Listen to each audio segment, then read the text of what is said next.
Hello everybody, आज मैं बताने जा रहा हूं structure of sentence. Structure of sentence क्या होता है, सबसे पहले हम लोग समझेंगे।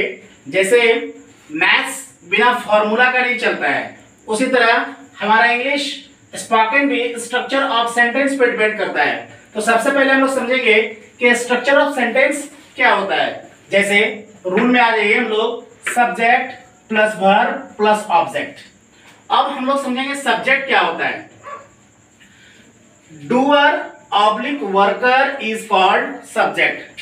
काम करने वाला सब्जेक्ट कहलाता है। जैसे मान लो सेंटेंस में बनाते हैं कि राहुल अंग्रेजी सीखता है, तो इसका इंग्लिश कैसे बना वो हम लोग को नहीं समझना है। हम लोग को समझना है कि इसमें सब्जेक्ट क्या है, मतलब काम कौन कर रहा है। तो राहुल लर्न्स इंग्लिश, तो राहुल जो हो गया वो सब्जेक्ट हो गया। इस सेंटेंस में राहुल वर्क कर रहा है।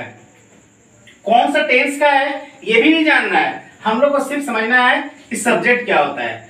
अब सेकंड हम लोग समझेंगे, मेरा भाई मुंबई में रहता है।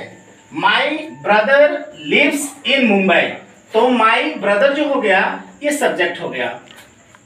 थर्ड समझेंगे कि वे लोग मुझे भूल चुके हैं, तो इसका इंग्लिश हो गया दे हैव फॉरगॉटन मी, तो दे जो हो गया वो सब्जेक्ट हो गया।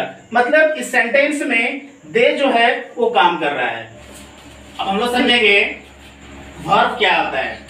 तो वर्ब को यहाँ डिफाइन किया गया है कि verb is a word which shows an action और स्टेट ऑफ बीइंग। सेंटेंस में जिस चीज का काम हो और जिस चीज का काम वो करता हो वो वर्ब कहलाता है। जैसे हम लोग यहाँ समझेंगे कि राहुल लर्न्स इंग्लिश, तो राहुल यहाँ क्या चीज का काम कर रहा है, तो लर्न्स मतलब सीखने का काम कर रहा है।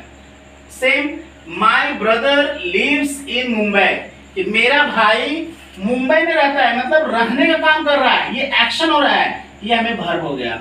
दे हैव गॉन फॉरगॉटन मी, तो ये जो फॉरगॉटन है ये एक्शन हो रहा है, ये फॉरगॉटन जो है वो वर्ब हो गया। समझने जा रहे हैं object, the word which is pressurised of subject and verb.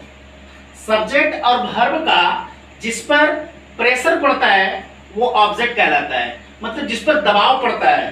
तो हम लोग यहाँ समझेंगे राहुल लर्न्स इंग्लिश, तो राहुल क्या चीज का काम कर रहा है, तो इंग्लिश सीखने का, ये जो इंग्लिश हो गया वो ऑब्जेक्ट हो गया। सेकंड हम समझेंगे my brother lives in Mumbai, मेरा भाई मुंबई में रहता है, तो मुंबई इज ऑब्जेक्ट। हम लोग समझेंगे दे हैव फॉरगॉटन मी, वे लोग मुझे भूल चुके हैं, तो मी जो हो गया वो ऑब्जेक्ट हो गया।